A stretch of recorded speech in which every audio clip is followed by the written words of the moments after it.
చెట్లు వంకర తిరిగి దట్టమైన పొగ నేలపై కదులుతుంది. చంద్రకాంతి చెట్ల మధ్య నెమ్మదిగా వెలుస్తూ ఏదో చూస్తున్నట్టుగా ఒక భయంకర భావన ఇవ్వటం మొదలవుతుంది. అడవిలో ఒక పాడుబడ్డ నాగదేవాలయం ఉంది. తనలపై పాముల చర్మాలు విరిగిపోయి విరిగిన విగ్రహాలు అతి భయంకరంగా ఉన్నాయి.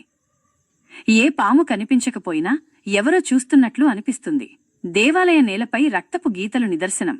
గర్భగుడి వైపుకు మెల్లగా కదిలిపోతున్నాయి. అర్ధరాత్రి ఊరిలో ఒక వ్యక్తి గట్టిగా అరుస్తూ పడిపోయాడు. అతని మెడ చుట్టూ పాముల ముద్రలు. జీవితం పోయినట్టే. 70 ఏళ్ల క్రితం ఒక సర్ప సాధువును ఊరివాళ్లు మోసం చేసి చంపారు. చచ్చే ముందు అతను చెప్పిన ఒక మాట, నేను పామై తిరిగి వస్తా. ఆ శవం కాలిపోలేదు.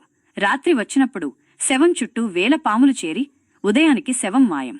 ఆ ఊరిలోని ప్రతి వ్యక్తికి ఒకే కల వస్తోంది. చీకట్లో ఒక భారీ పాము మనిషిలా మాట్లాడుతున్నట్లు కనిపిస్తుంది. నిశ్శబ్దంలో సెస్ శబ్దం వినిపిస్తుంది. అది పాము శబ్దం కాదు, దయ్యం ఊపిరి. ఒక చిన్న పిల్లాడు అడవిలోకి వెళ్లాడు. మళ్లీ రాలేదు.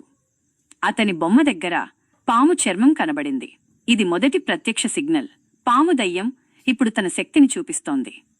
ఊరి పూజారి భయంతో అరుస్తూ చెప్పాడు, ఇది పాము కాదు, శాపం పొందిన ఆత్మ. నాగపంచమి రాత్రి ఆ పాము దయ్యానికి శక్తి పెరిగింది. అడవి మొత్తం కదిలిపోయినట్లుంది. వణుకు, శాపం ప్రతి మొక్క, చెట్టులో ఉంది. మొదటిసారి అది ప్రత్యక్షంగా కనిపించింది. అర మానవం, అరపాము. ఊరి సగం ఖాళీ. ఇంట్లో తలుపులు తెరచి నిశ్శబ్దం మాత్రమే. ఒక వ్యక్తి చివరి ప్రయత్నం అడవిలో పరుగెత్తాడు. కాని వెనుక నుండి పాము దయ్యం నవ్వుతూ సన్నివేశాన్ని నిండింది. ఇప్పటికీ ఆ అడవిలోకి వెళ్లిన వాళ్లు తిరిగి రాలేదు. రాత్రి అయితే మీరు వెనుకకి చూసినప్పుడల్లా సెస్